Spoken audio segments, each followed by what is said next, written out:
Tadi malam ada yang kurang tidur? Bisa tidur semua? Saya kemarin mengatakan begini sama Yoel, kok sepi ya? Terus Yoel bilang begini, oh ini yang permulaan om, semua kalau permulaan itu taat.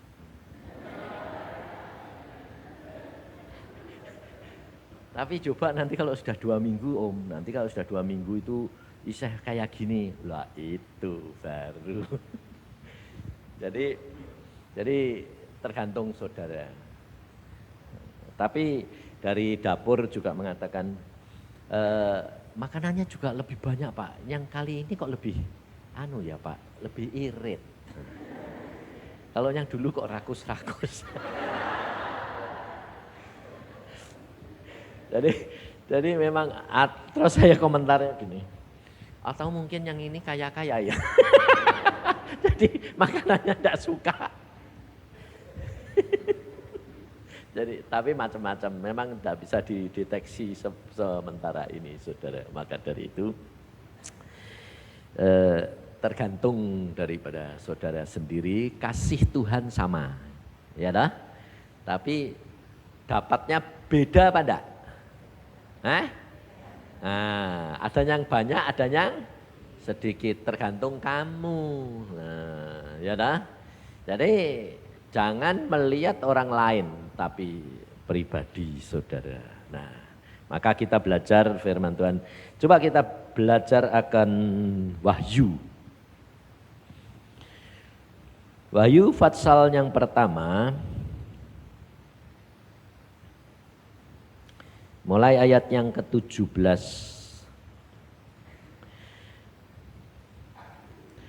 Ketika aku melihat dia, tersungkurlah aku di depan kakinya sama seperti orang yang mati.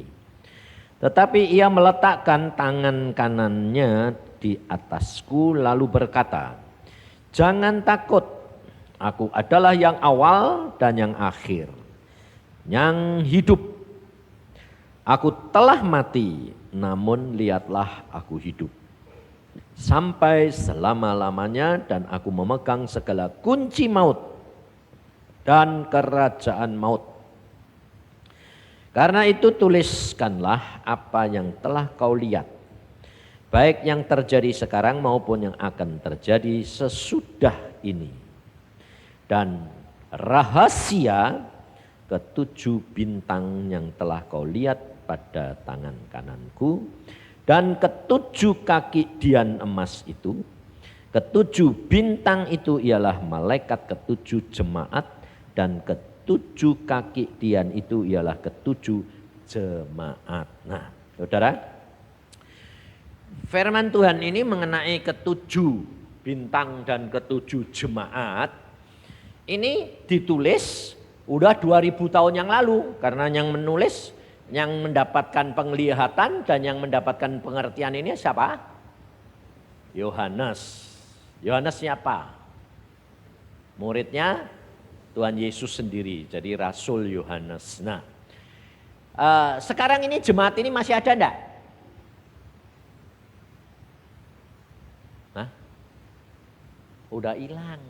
Nah, lalu kalau 7 jemaat ini yang menjadi dasar itu terus ini hilang lah, terus Tuhan tuh ngomongin perkara apa? Makanya dikatakan rahasia ketujuh bintang dan ketujuh kaki dian ini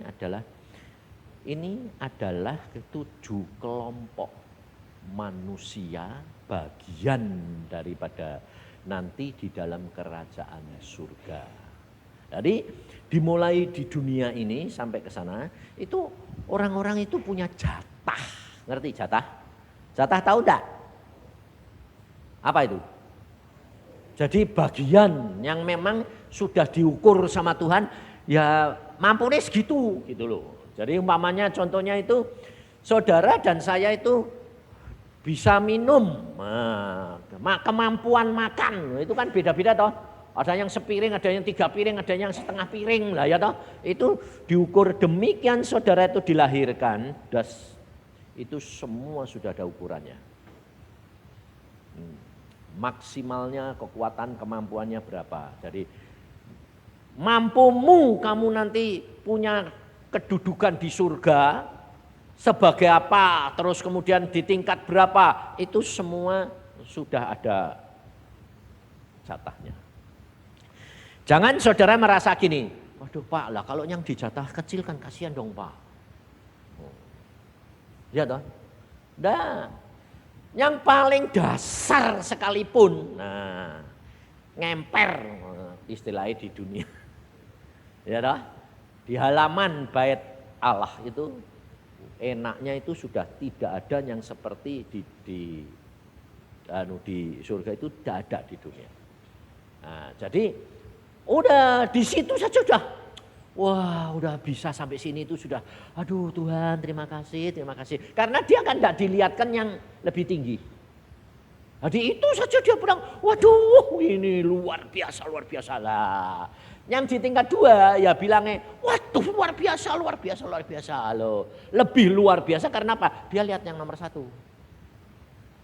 Loh aku kok bisa di sini? Oh. Yang di 3, loh aku kok bisa di sini melewati ini. Sebab nanti kalau kamu masuk surga itu, mau masuk ya, itu mau masuk, wah semua nyambut saudara. Makanya kalau satu orang bertobat, isi surga bersorak-sorai. Jadi kalau kamu nanti mati itu disambut saudara. Nah kalau yang nyambut itu di situ ya tempatmu situ. Tapi saudara tidak bisa ngerti nanti, aku nanti tingkat berapa, tidak bisa. Kecuali Tuhan ngasih tahu. Ngerti tidak? Nah, apa yang saya alami, apa yang saya dapat itu, saya saksikan itu, saya tidak dari orang lain, tidak ngereka sendiri. Tuhan ngomong baru saya ngerti. Nah, jadi kalau Tuhan tidak ngomong, saya tidak bakal ngerti. Dan saya tidak akan berani ngomong. Nah, karena apa? Ngomong diterima salah kok. Wong ketemu Tuhan sendiri orang tidak percaya. Lah ya toh, pikirnya ngimpi ngayal. Loh, apalagi dibawa ke surga, pendeta tidak bakal percaya. Dia pakai pikirannya. Salah. Saya sendiri dulunya juga tidak percaya. Karena apa? Saya umur 17, saya duduk di gereja Isa Al-Masih Semarang. Saya dulu sekolah di sini. Saya masih ingat pendiri gereja Isa Al-Masih Om Hok Chuan itu. Dia yang khotbah. Saya anggota GKI loh saudara. Jadi saya anggota GKI di Karangsaru. Tapi kerap kali perginya juga ke Isa Al-Masih, ke Pantai Kosta, karena istri saya Pantai Kosta, pacar saya. Jadi ngelabak ke kanan kiri semua. Nah, jadi kadang-kadang Isa Al-Masih, nah, saya duduk di sana masih ingat saya sampai sekarang saya lupa saudara, di sebelah kiri saudara. Terus udah khotbah, kalau saudara itu percaya firman Tuhan, janji Allah saudara mati masuk surga. Langsung ini anak muda, wah langsung saudara mikir. Pendeta itu nanti tak tanya. Selesai khotbah tak datang. Apa sudah lihat surga? Wani janji-janji. Oh itu nakalnya saya saudara. Sebab saya ada agreement sama Tuhan waktu umur 12 juga. Tuhan berkata, baca alami. Enggak. Baca percaya, enggak. Baca alami. Kalau tidak ngalami, jangan percaya. Dibalik be Tuhan. Kalau kamu kan percaya dulu toh. Baru ngalami toh. Ini dah. Baca alami. Saya baru tahu kalau itu ternyata itu iman.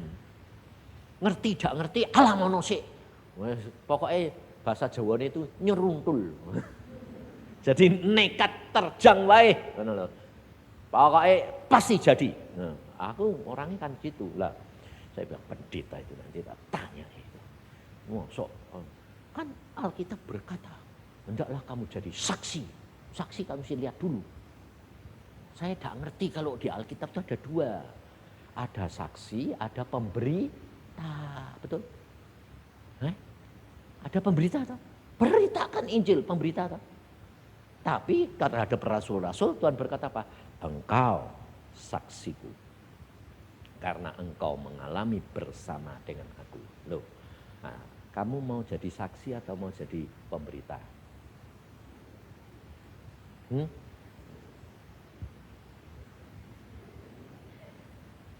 Berani? Jadi saksi berani? Nah, berarti ngalami toh? Ngalami loh. Ya toh? Nah, di sini ada mesti berani mati. Ayo, dianiaya. Disalib. Ayo, kowe berani yang mana? Makanya jangan bilang berani. Tidak ada orang berani. Saya dulu gitu, saya berani. Tuhan bilang, mana beranimu? Wong kamu pada waktu didatangi rumahmu merampok kayak mau kamu tengking, tidak punya kuasa aja, kamu mau dibacok aja lari kebirit-birit. Loh, saudara, ternyata makanya itu kita itu kerap kali persis kayak Petrus. Kalau Tuhan Yesus, kamu akan meninggalkan aku. Oh, semua meninggalkan engkau. Aku udah. Kamu persis sekarang kayak gitu dah. Lalu Tuhan Yesus, apa? Aku udah. Kamu sebelum ayam berkokok kamu nyangkal aku. Enggak. Nyangkal sungguhan. Jadi saudara tahu bahwa kita itu tidak pernah mengenal akan diri kita sendiri. Tidak ada. Nah, pada waktu saya teriak gitu, pendeta itu nanti tak tanya. Ya, masa ada berani saksi gitu itu sudah lihat surga pada. Terus saya tidak tahu kalau Tuhan itu datang, saudara. Tidak lihat, saya tidak lihat. Terus ada suara gini, anak nakal. Gua ketemu. Saya ngomong siapa? Saya ngomong siapa? Apa kok? Wong aku ngomong dalam hati kok ada orang ngerti pikirku. Tidak ada orang ngomong. Tuhan ngomong cuma anak nakal pertama. Terus aku bantah. Wani ngomong dia mesti wani bukti no. Anak nakal. Wah gitu. Wait. Saya ngerti. Saksi apa pemberita? Aku tidak bilang. Tidak saksi gua mesti lihat. Terus ayo ikut. Comot saudara saya. Ditarik. Copot. Rohku sama jiwaku copot. Jadi saya keluar. Loh, aku bilang, loh aku begitu mati aku gitu. Wah, karena ngomong gitu marah Tuhan ini. Aku mati Tuhan. Enggak. Lah itu tubuhku tuh gini terus. Aku bilang, yang pergi itu roh sama jiwamu, tubuhmu di sini. Lu tak disenggol kan goleng aku bilang. Lah ya toh. Lawang gereja kan mepet-pepetan, tadi emak kletek kelinting. Aku bilang, ini dia disenggol mati Tuhan. Ada orang berani nyenggol. Lah ini loh saudara. Jadi kalau Tuhan sedang beracara, tubuhmu biarpun mati, tapi orang lain tidak akan bisa mengerti kowe iku mati pada hidup. Jadi cuma tubuh tok, lontongan saudara. Nah, saya lihat sendiri waktu dibawa gitu, saya lihat. Ada kayak orang sepanen lihat dengerin. Padahal tidak ada apa-apanya. Terus, lu mau kemana? Saya bilang, katanya mau lihat surga. Oh, sampai saudara. Lalu sampai di sana, wah terangnya lebih terang dari matahari. Tapi enggak silau. Waduh, lu kok enggak silau? Waduh hebat. Loh, masuk saja sudah kagumnya luar biasa. Loh, nah, saya tanya, ini mana? Firdaus. Firdaus itu surga tingkat 3. Alkitab. Paulus dibawa ke Firdaus, ke tingkat 3 itu Firdaus. Nah, kemudian sampai sana, terangnya kok kayak gini sih Tuhan? Kok enggak silau? Loh, terangnya itu aku sendiri. Nah, lalu, waduh. Sejuknya kok kayak gini Tuhan, wong terangnya gini kok tidak panas, aku bilang itu. Ini terangnya kan aku. Dan kamu baca Alkitab apa? Damai sejahtera. Berarti luar biasa. Wah betul Tuhan. Betul, luar biasa. Cocok enggak sama Alkitab? Wah cocok sekali, cocok sekali. Ngerti kamu? Ya. Nah, saya tahunya kalau pikiran saya ikut, itu ternyata apa yang saya pikirkan di dunia turut ke sana. Taunya apa saudara? Saya mulai mata saya gini. Tuhannya mesem. Mesemnya gini. Di sini itu tidak bisa kamu memikir dosa. Kaget. Karena saya gini itu apa? Cari malaikat. Sebab pikiranku dulu dengar malaikat itu cantik-cantik.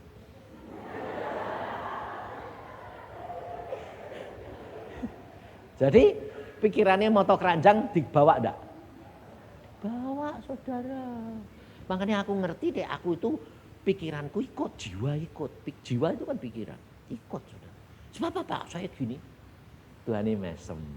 Di sini tidak ada Isa yang mikir dosa. Loh, aku bilang, loh sudah digituin sama Tuhan Yesus. Tidak ngaku lagi. Aku bilang, aku mikir apa? Tuhan mesem. Saya mau pikir apa? Ya apa? Dia bilang, gue nyari malaikat cantik-cantik tuh. Terus aku bilang, lah katanya malaikat cantik. Siapa yang bilang? Malaikat di sini itu semua kudus suci. Tidak ada yang cuma cantik gitu. Toh itu kan pikiranmu cabul. Ya tapi kan memang dodunya ya gitu. Oh aku bilang, nah, saudara. Pikiran kita terbawa. Jadi kalau saudara nanti mati, itu roh sama jiwa ikut. Kalau binatang, itu cuma punya jiwa, hilang. Kalau manusia, jiwanya tidak hilang. Sama roh jadi satu. Nah, maka dari itu, kita harus perhatikan ayat-ayat ini saudara. Nah, pada waktu saya dilihatkan, wah lihatkan semua itu, wih luar biasa ya Tuhan. Luar biasa Tuhan. Tuhan berkata, engkau sudah tak bawa, saya cuma sudah dibawa satu kali. Akhirnya nanti dibawa lagi. Cuma itu yang pertama kali saya dibawa ke Firdaus sama Tuhan, ke surga. Tuhan lihat, kamu rasakan, kamu mengerti. Dan sesuai dengan Alkitab, tidak sesuai. Saksikan.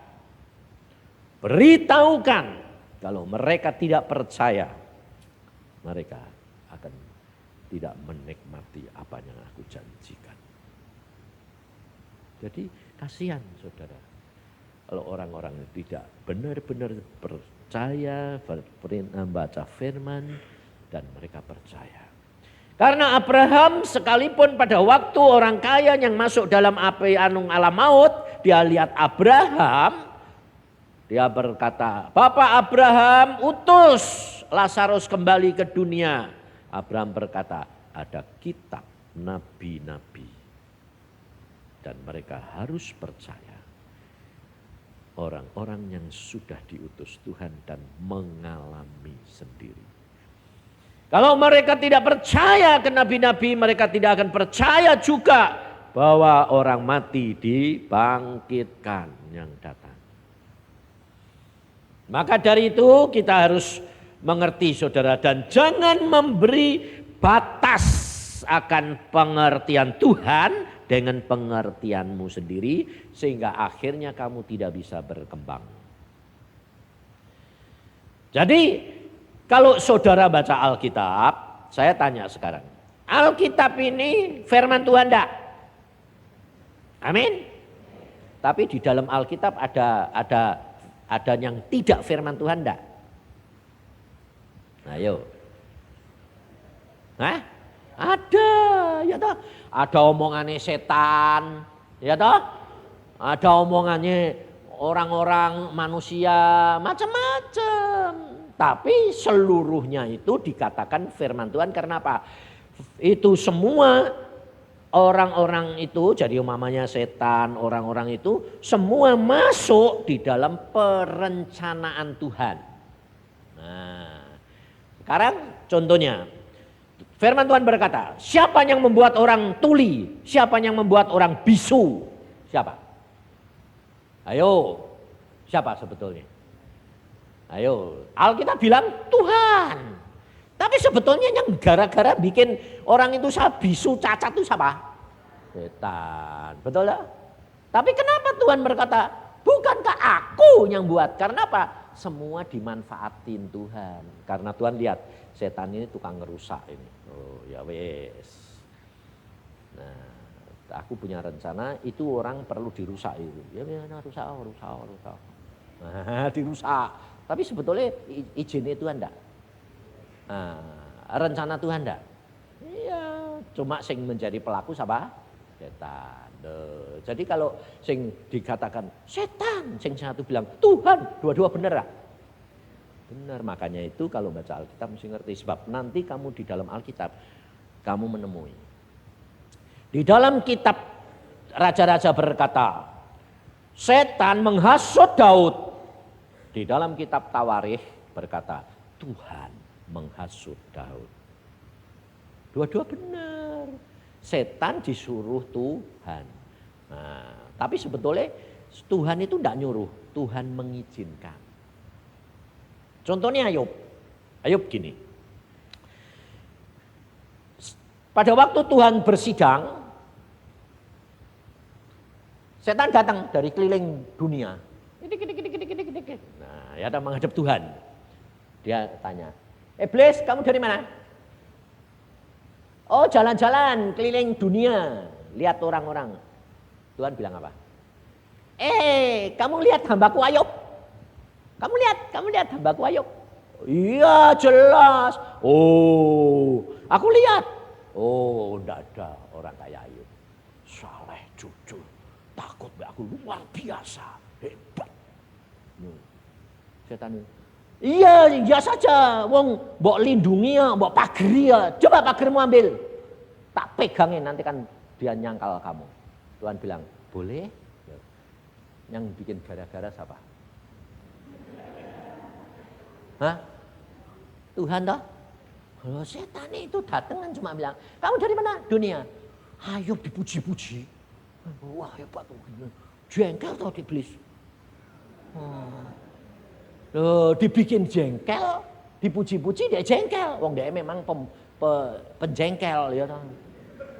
Setelah jengkel, ya orang ono lho, dada lho orang kaya Ayub. Lah mbok pager ya. Coba pagermu ambil.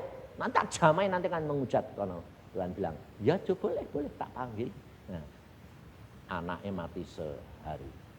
Kekayaannya habis dalam waktu sehari. Tetap tidak menghujat. Datang lagi setan. Loh, mbok gitu ke ndak ngujat. Coba tubuhnya tak jamah. Yo, tapi tidak boleh kamu jamah jiwanya. Ya, kuasi sakit kayak gitu. Loh, baik ngono ke. Loh, yang bikin gara-gara siapa coba? Ya dah. Tes sabar, Ayub sudah tidak tahu kuat sampai akhirnya minta, "Ayo Tuhan, adep-adepan. Punya mana adilmu, keadilanmu mana?" Tuhan tahu, wah ini dibiarkan sebentar lagi guling nih. Lah ya, ini tak biarkan guling ini. Wah, ngelawan aku ini. Wah, repot ini. Datang dia. Siapa yang mengaburkan keadilanku? Waduh, datang. Ampun, enggak jadi. Loh, ngerti enggak? Jadi Tuhan itu suka biarpun dia suka gara-gara, tapi tujuannya apa? Luar biasa. Kenapa? Karena Ayub mau ditingkatkan lebih tinggi. 2 kali lipat. Nah, tapi Pak, kok anaknya 10 dibunuh semua? Nah, karena kamu tidak tahu toh, anaknya Ayub itu tiap kali habis pesta pora terus. Ayub mesti doa, terima kasih Tuhan, ampuni anak-anakku Tuhan, dosa. Lalu Tuhan tuh lihat, ini kalau Ayub mati, anak-anaknya ditinggali harta benda kayak begitu, setiap hari pesta pora, selamat enggak? Enggak, pasti binasa semua 10-10. Karena Tuhan itu lihat Ayub, wes lebih baik tak ambil sekarang, mati semua masuk surga. Ayub kan kasihan Tuhan, saya bilang gitu. Tak ganti 10 menit. Oh, yang hebat-hebat. Dari kecil dididik cinta Tuhan. Oh, ayo, jadi anaknya 10 masuk surga. Yang 10 tambah suami, istri, anak cucu masuk surga lagi. Double enggak Tuhan. Kekayaannya tak dobeli lagi. Loh, mau? Loh, mau enggak? Kayak Ayub mau. Ayo. Kamu harusnya jawab gini kalau sudah benar loh. Mau asalkan itu rencana Tuhan. Nah, aja muni mau, mati we gepeng. Jangan bilang enggak mau. Nah, itu tandanya kamu belum yakin bahwa Bapakmu di surga itu menyediakan yang terbaik buat kamu. Nah, maka dari itu selama ini saudara mesti tahu kamu ini masih punya bayangan, masih punya keakuan, masih enggak.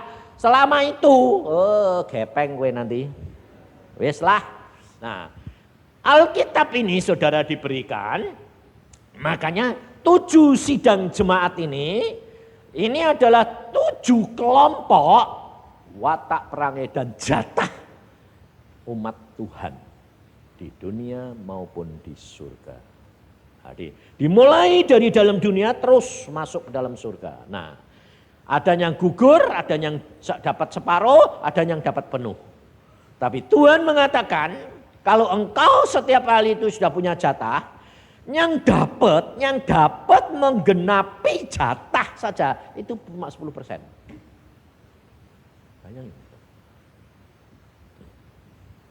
Yang genepi, yang bisa genep itu bisa betul-betul sampai cuma 10%. Makanya Tuhan berkata toh, banyak yang aku panggil, sedikit yang aku pilih. Dari yang terpilih, kalau tidak disingkatkan waktunya,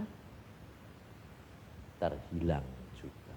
Nah, maka dari itu saudara harus tahu bahwa kadang-kadang Tuhan itu umur saudara itu jatahnya berapa, kadang-kadang diperpendek. Itu karena ini saudara. Karena Tuhan tahu hatimu ini ada yang baik tetapi tidak bisa menggenapi nanti, lebih baik dipotong. Contohnya di dalam Alkitab, anak Ahab, anak Yerobiam. Pada waktu anaknya sakit, istri Yerobiam disuruh kepada Nabi Ahia berkata, kalau kamu pulang sampai ke ambang pintu istana, anakmu mati. Loh, malah mati. Dan Tuhan berkata, karena di dalam anak itu ada hal yang baik yang Tuhan lihat, makanya diambil supaya tidak usah menanggung sengsaranya kutuk bapaknya. Sebab kutuk bapaknya yang keluarga Ahab, keluarga Yerobiam yang mati di kota diseret-seret anjing. Darahnya berceceran dijilat anjing semua, waduh kutuknya luar biasa. Lah, anak yang baik ini diambil Tuhan. Loh, jadi kadang-kadang kita tidak bisa ngerti toh. Kok kerap kali saudara menemui enggak? Orang yang baik kok malah umurnya pendek. Yang jahat umurnya kok panjang. Lah buat apa? Loh justru itu kasihnya Tuhan. Kamu dikasih panjang supaya cepat bertobat. Ditunggu kok enggak tobat-tobat. Sampai eklek kok enggak tobat. Tapi kalau yang baik cepat. Lah saya ini juga kepengen cepat-cepat.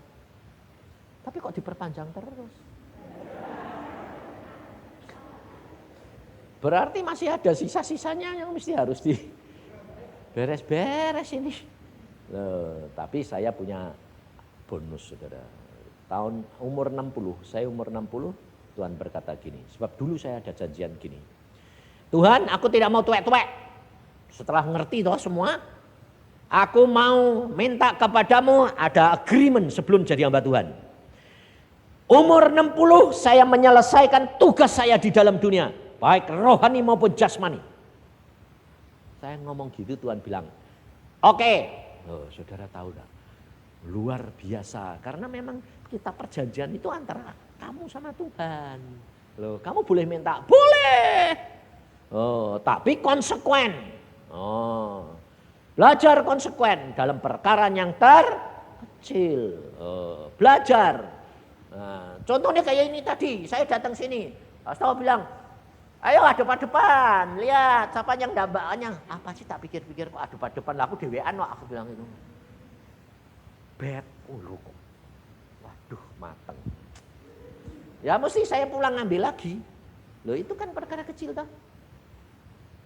Saya ngajar kok, saya enggak pakai bet ya. Kalau enggak boleh diusir ya malah beneran.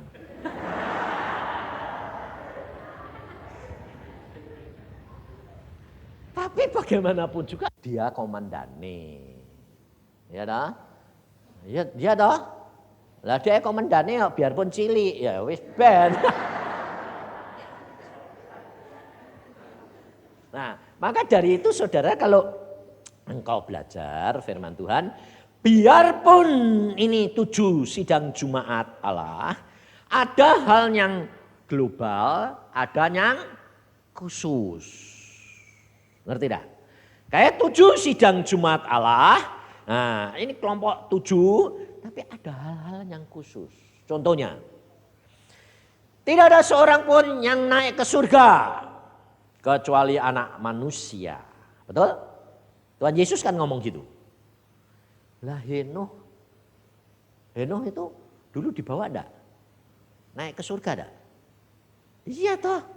Bergaul dengan Bapak pergi loh. Lah, kenapa Tuhan Yesus ngomong gitu? Nah, karena omongan Tuhan Yesus kamu belum ngerti. Kalau kamu sudah ngerti, aku tanya mbak Tuhan. Mana Tuhan? Itu lihat tuh. Kamu bilang tidak ada yang naik ke surga. Henoh, Elia. Ayo naik surga loh. Aku bilang gitu. Tuhan bilang, yang aku maksud surga yang mana? Loh, surga sing mana? Sama. Kowe ikut ke surga enggak? Sudah. Tingkat piro? 3. Lah iya. Lah, yang aku katakan surga yang aku ngomong tidak ada seorang pun sampai kepada Bapa kecuali anak manusia. Siapa? Tingisa. Surga mana? Surga di tempatnya tahtane Bapa. Oh, maksudmu gitu. Iya. Siapa? Wong ketemu Bapak aja mati wong. Ndak bisa. Orang yang suci ini kayak apa? Oh, ndak bisa lihat wajah Bapak. Tapi aku bisa. Wong aku keluar dari Bapak, masuk keluar dari Bapak. Oh gitu. Lah. Makanya di dunia ini pada saudara belajar firman Tuhan, menyelidiki firman Tuhan. Itu baik. Menyelidiki firman Tuhan terfokus kepada Yesus. Betul tak? Orang Farisi ahli Taurat juga menyelidiki perkara Yesus untuk menuju Yesus. Tapi Yesusnya sudah datang, orang Farisi ahli Taurat tidak percaya. Kenapa?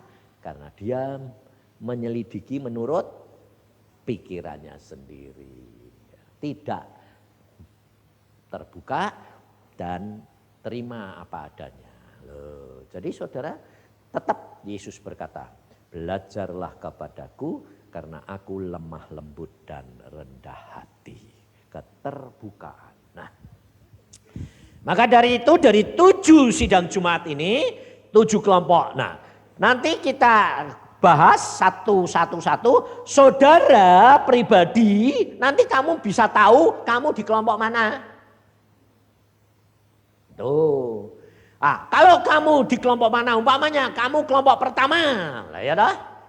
Umpamanya kamu bisa genepi targetmu saja, itu sudah anugerah besar. Jadi jangan kepengen, wah 7 dong. Itu namanya ngatur Tuhan lagi. Satu isa lumayan no. Bukan lumayan, sudah syukur. Itu jatahmu. Maka dari itu saudara harus tahu kamu nanti di kelompok mana. Sebab kamu tidak bisa tahu dengan pikiranmu sendiri. Nah, kamu nanti belajar menyelidiki, ya toh? Menyelidiki boleh. Maju sampai mengerti. Nah, mengerti itu apa? Karena diberi pengertian sama Roh Kudus. Bukan mengerti menurut orang lain maupun pikiranmu sendiri. Tapi Roh Kudus yang memberikan pengertian. Lalu masuk ke dalam apa? Mengalami. Jadi tingkat ini saudara harus perhatikan. Menyelidiki. Jadi belajar. Mengerti. Dengan pengertian dari Roh Kudus. Terus mengalami. Nah, banyak seperti orang Farisi dan ahli Taurat itu cuma sampai kepada menyelidiki. Mentok pengertiannya karena apa? Tidak diberi pengertian dengan Roh Kudus karena dia membatasi dengan pengertiannya sendiri. Nah, ayatnya di mana? Coba buka di dalam Roma 10.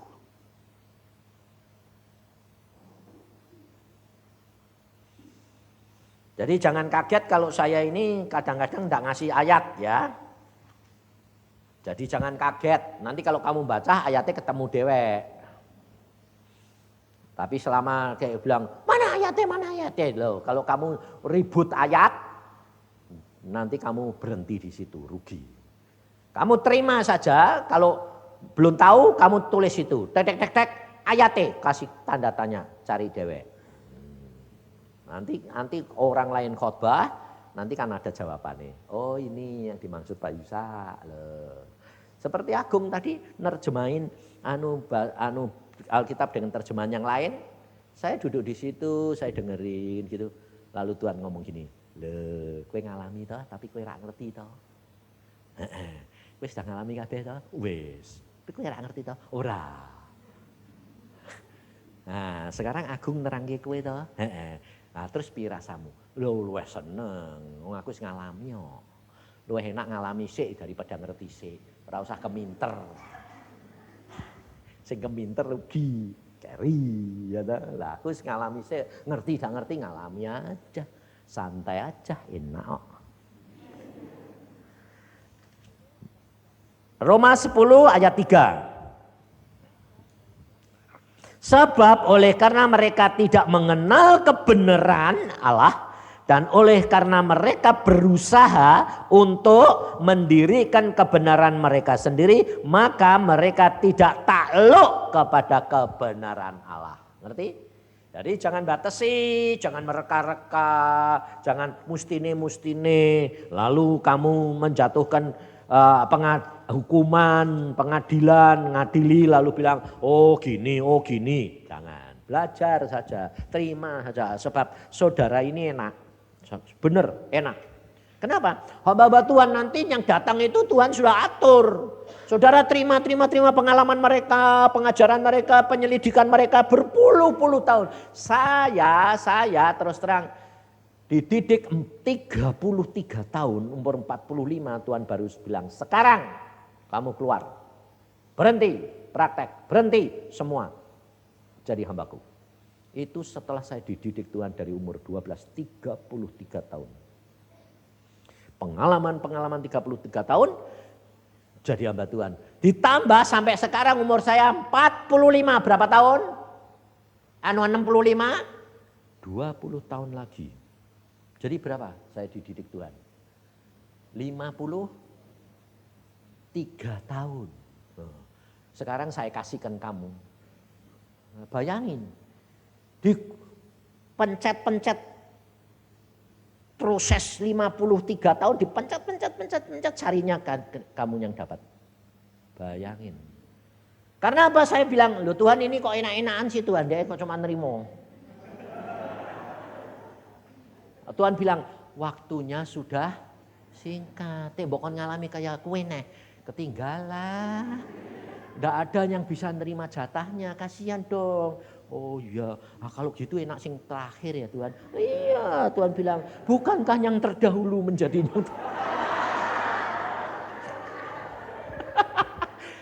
yang Jadi enak toh? Makanya belajar udahlah. Makanya saya bilang sama anak-anak saya, kalau kamu jadi anaknya papa, saya bilang, dan kamu mantune papa, saya bilang, kalau sampai kamu kalah sama papa, kamu salah besar. Duh, kok gitu? Kan kowe bapakku. Lihat Daud dan Salomo. Kaya mana? Kaya Salomo. Pintar mana? Pintar Salomo. Loh. Tapi setia mana? Daud. Karena akhirnya Salomo menyembah berhala. Loh. Tapi Salomo selamat enggak? Ayo tak tanyai. Salomo selamat enggak? Selamat. Ada pendeta bilang Salomo enggak selamat. Aku bilang ngawur. Memang Salomo jatuh ke dalam penyembahan berhala, tapi sebelum mati. Setelah mau mati ya dia sadar, aduh salah. Makanya dia berkata di dalam pengkhotbah, akhir kata semuanya adalah takut akan Tuhan. Itu yang utama. Nah, jadi selamat. Jangan bilang Salomo enggak selamat. Kalau enggak selamat enggak dipakai contoh Tuhan. Selamat. Karena apa? Karena Tuhan sudah janji sama Daud. Anakmu, nah Salomo, aku akan menaruh belas kasihan dan aku tidak akan mengajar dia seperti terhadap Saul. Aku singkirkan dari hadapanku. Terhadap anakmu, enggak. Saul terhilang Saul. Tapi Salomo enggak. Maka dari itu kita mesti tahu, kalau baca seluruhnya saudara, nanti ada ayat-ayat yang tersembunyi, itu kuncinya di mana. Itu kalau tidak Tuhan tidak bisa saudara. Aku tidak ngerti. Aku udah baca Alkitab ya tak baca wae ngerti tak ngerti. Nanti tidak ngerti tak tanya ke. Nah, bilang, Tuhan, Salomo ini loh Tuhan, Saul ini ngundang manggil arwah Samuel. Samuel ini siapa? 15 tahun tak tanya ke, enggak dijawab. Bayangin. Asal baca, setiap tahun kan mesti baca. Ini loh siapa? Ini Samuel atau setan?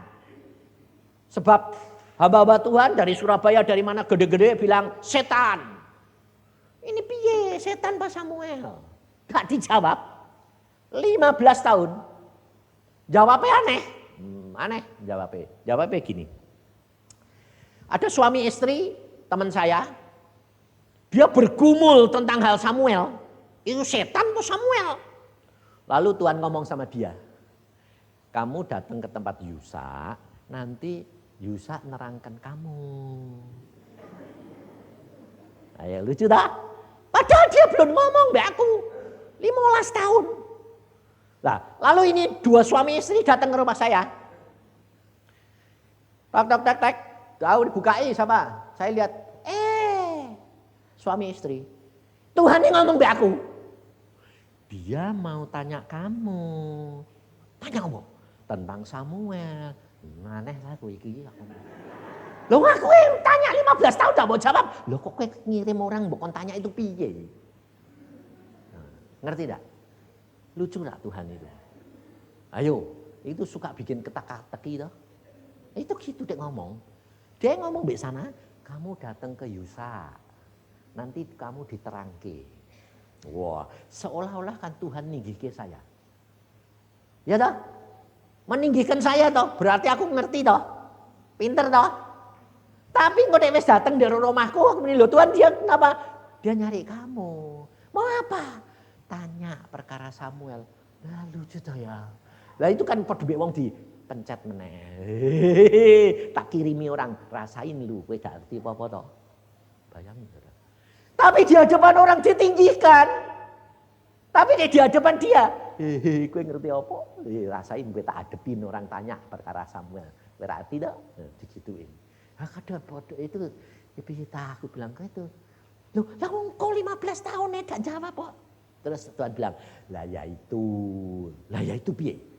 Nanti dia datang, Nanti aku ngomong mbek kamu, cerita ke dia, nah aku kue nyerita ke dia, tapi itu buat kue juga. Tapi aku sih ngajari, tapi dia tahu nih kue loh. Aneh-aneh aku bilang itu. Iya, biar kue dia nanti hormat mbek kue. Mah. Nanti dia hormat aku mau gantung, aku bilang gitu. Kamu rendah hati. Saudara ngerti? Cara Tuhan. Nah, maka dari itu pada waktu dia orang ini datang belum ngomong. Dia datang apa nih? Kamu datang mau tanya Samuel ya? Melotot ya. Lu kok ngerti? Tuhan tadi sih ngomong. Iya. Nah, terus saya bilang apa? Mari duduk, saya terangkan. Nah, mencuri kemuliaan Tuhan. Hati-hati. Nah, ngerti saudara? Ketidakjujuran dan masih ada rasa kesombongan, rasa tinggi, rasa ngerti, rasa dipakai Tuhan, itu tipis sekali. Kalau saya saat dia ngomong, ayo sini tak terangke, sombong enggak? Ngerti gue? Ngerti? Itu mencuri kemuliaan Tuhan. Dan ini kejatuhan dari hamba-hamba Tuhan. Makanya kamu hati-hati nanti. Saya berkata apa? Mari duduk, aku sendiri pun tidak ngerti. Lalu dia bingung, lah kok aku suruh datang ke tempat kamu? Nah iya, karena kue duduk, aku ya duduk, nanti Tuhan ngomong sama aku, tak terangke kamu, tapi sebetulnya itu buat kamu sama buat saya.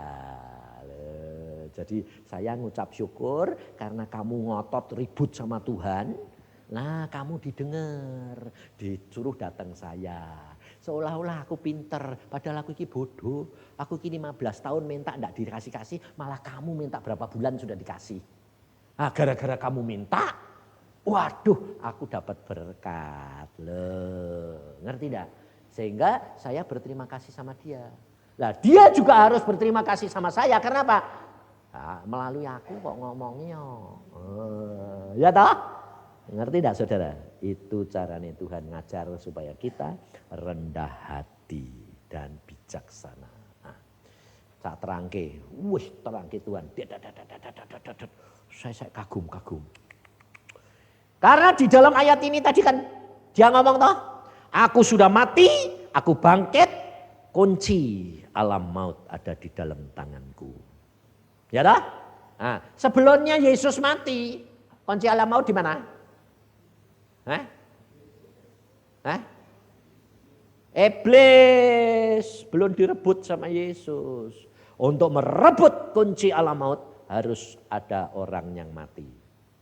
Dan menang menggenapi hukum Taurat. Makanya itu hukum Taurat setelah Yesus genepi, Tuhan tahu tidak ada manusia yang dapat menggenapi hukum Taurat. Dirubah menjadi hukum kasih. Tapi sebetulnya itu tidak dirubah, saudara, perhatikan. Sebab Tuhan Yesus berkata apa? Kalau ada orang yang mengubah hukum Taurat iota saja setitik, dia tidak dapat bagian yang besar, kecil. Nah, maka dari itu Tuhan Yesus tidak mengubah sebetulnya. Tuhan Yesus menggenapkan hukum Taurat sudah digenapi, sekarang menjadi milik Yesus. Hukum Taurat yang berlaku secara umum. Jadi peraturan, contohnya peraturan kamu jadi siswa. Satu enggak peraturannya? Semua harus genepi. Ya toh? Semua sama toh? Nah, ternyata kalau peraturan ini kamu semua genepi, bisa enggak? Ayo jujur. Bisa? Tidak ada yang bisa. Pasti ada yang langgar kok. Ada yang telat, ya toh? Ada yang sakit, ada masalah keluarga, pasti tidak bisa genepi. Nah, tapi Tuhan berkata kalau ini peraturan hukum Taurat tetap jalan, tidak ada orang selamat. Sing selamat cuma aku, Yesus. Nah, maka dari itu dia berkata hukum Taurat yang berlaku secara massal sekarang diubah menjadi hukum Taurat berlaku pribadi demi pribadi. Jadi setiap orang diukur menurut kemampuannya. Nah, jadi itu dinamakan hukum kasih.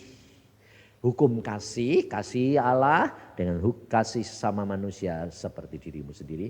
Itu sebetulnya adalah ringkasan hukum Taurat. Tapi kalau hukum Taurat berlaku umum, semua orang ukurannya adalah hukum Taurat Allah. Sekarang diganti menjadi hukum kasih.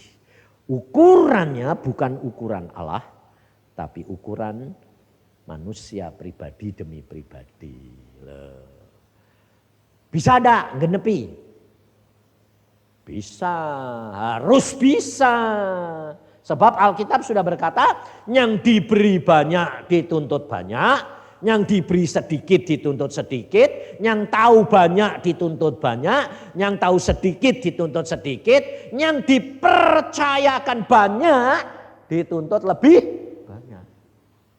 Jadi maksudnya orang yang dipercayakan banyak itu yang apa? Diberi karunia, diberi pelayanan, dipercayakan. Jadi pendeta, jadi penginjil, jadi pelayan, jadi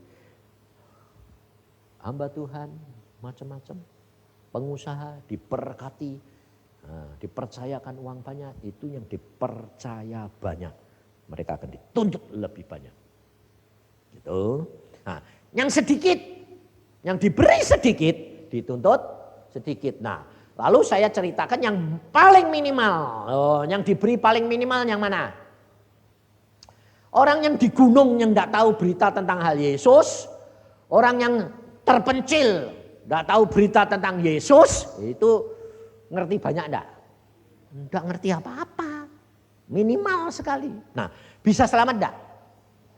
Bisa. Kapan bisa selamat?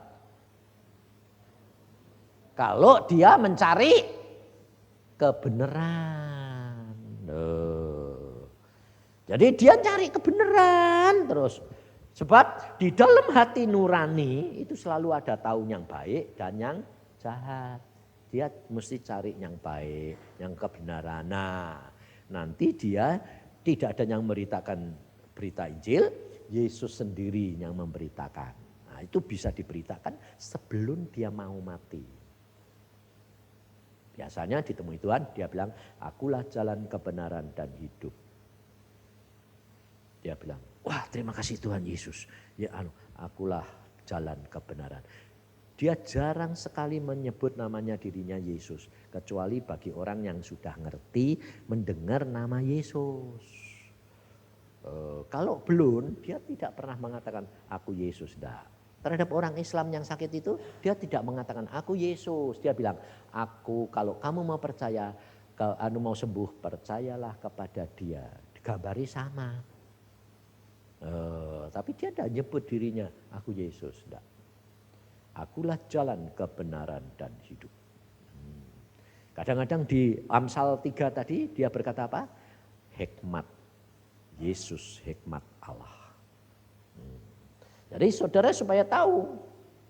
Jadi tidak menyalahkan orang lain. Nah, mau mati ditemui sama Tuhan Yesus. Dia nyembah, dia bertobat, mati keledak. Selamat tak? Selamat. Ngerti saudara? Jadi kadang-kadang ditemui ya pas mati. Wis mati ketemu. Bisa. Makanya di dalam surat Petrus juga dikatakan Injil diberitakan kepada orang mati. Tapi bukan kamu yang injilin orang mati. Nah, hati-hati. Yang injilin orang mati itu Yesus. Karena kamu masih di dalam daging, tidak bisa. Itu supaya saudara itu baca Alkitab jangan sampai didorong-dorong. Nanti di dalam sidang Jumat ini ada orang-orang yang khusus nyelidiki seluk-beluk setan, barang itu ada ayat Alkitab. Makanya itu saudara itu harus tahu saudara ditempatkan di mana, saudara melakukan bagianmu, maka engkau akan melihat kemuliaan Tuhan yang luar biasa. Nah, kita lihat dari ayat yang pasal yang kedua. Ini mulai masuk sidang Jumat yang pertama. Tuliskanlah kepada malaikat jemaat di Efesus. Inilah firman dari Dia yang memegang ketujuh bintang itu di tangan kanannya dan berjalan di antara ketujuh kaki dian emas itu. Aku tahu segala pekerjaanmu, perhatiin. Baik jerih payahmu maupun ketekunanmu. Aku tahu bahwa engkau tidak dapat sabar terhadap orang-orang jahat. Bahwa engkau telah mencobai mereka yang menyebut dirinya rasul. Tetapi yang sebenarnya tidak demikian. Bahwa engkau telah mendapati mereka pendusta. Dan engkau tetap sabar dan menderita oleh karena namaku. Dan engkau tidak mencela. Tidak mengenal lelah. Namun demikian aku mencela engkau karena engkau telah meninggalkan kasihmu yang semula. Sebab itu ingatlah betapa dalamnya engkau telah jatuh. Bertobatlah dan lakukanlah lagi apa yang semula engkau lakukan. Jika tidak demikian, aku akan datang kepadamu dan aku akan mengambil kaki dianmu dari tempatnya. Jikalau engkau tidak bertobat, tetapi ini yang ada padamu, yaitu engkau membenci segala perbuatan pengikut-pengikut Nikolaus yang juga kubenci. Siapa bertelinga, hendaklah ia mendengarkan apa yang dikatakan Roh kepada jemaat-jemaat. Barang siapa menang, ia akan kuberi makan dari pohon kehidupan yang ada di taman Firdaus Allah.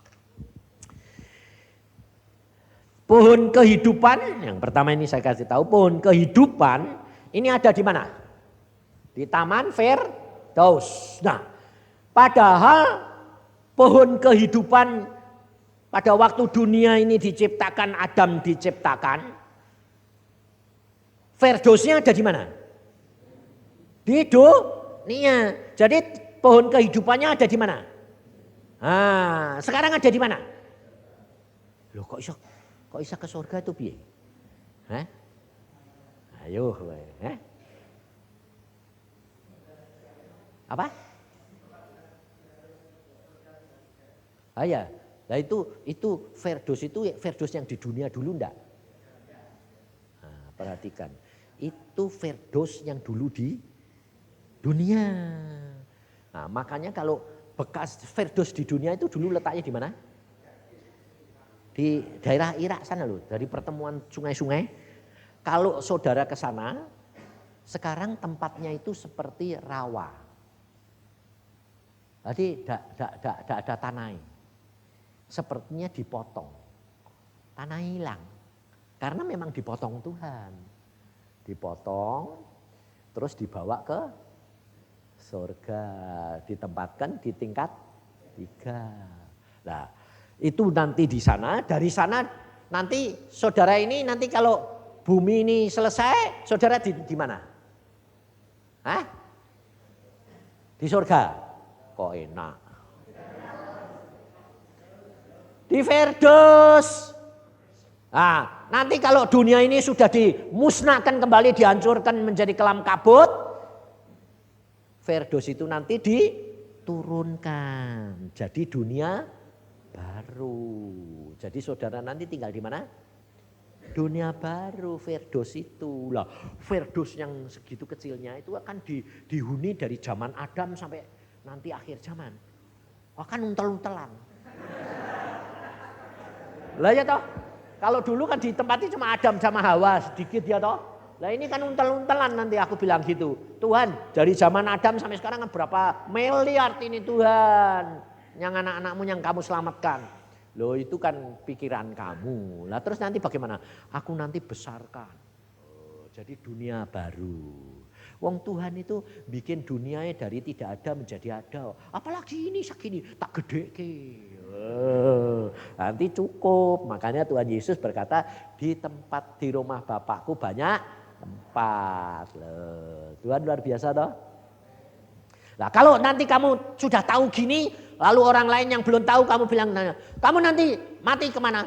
Surga, bener enggak?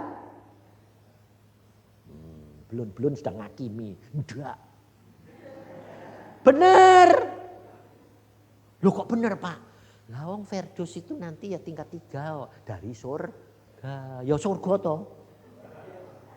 Loh kalau dia bilang, aku nanti pulang ke surga, bener enggak? Bener. Tapi di mana? Tingkatnya 3. Wong surgane itu tingkatnya 7 lah ya. Kamu di tingkat 3 kan lumayan. Nah nanti itu yang dibaliknya ke dunia lagi. Jadi kalau saudara itu baca firman Tuhan, nyelidiki firman Tuhan, diberi pengertian oleh Tuhan, itu mesti ngerti. Ada yang global, ada yang detail. Jadi semua benar. Yang ngomong pergi ke surga, ya benar. Karena Firdaus itu tingkat 3 nih surga. Ya toh? Yang bilang nanti kita di dunia baru. Benar, karena itu nanti detailnya memang dunia baru Firdaus dibesarin lagi loh. Sebetulnya benar semua toh. Jangan ngakimi, jangan lalu bilang, oh gue belum ngerti loh. Tak boleh. Nah makanya kalau kamu ngomong-ngomong sama orang, berdoa dalam hati bilang gini, Tuhan Roh Kudus beri aku ngerti. Nanti kamu dikasih hikmat sama Tuhan. Oh dia ngertinya baru sampai sini. Oh jadi kamu ya dengar dia gitu ya benar ya. Ya benar ya Tuhan, benar toh ya. Benar.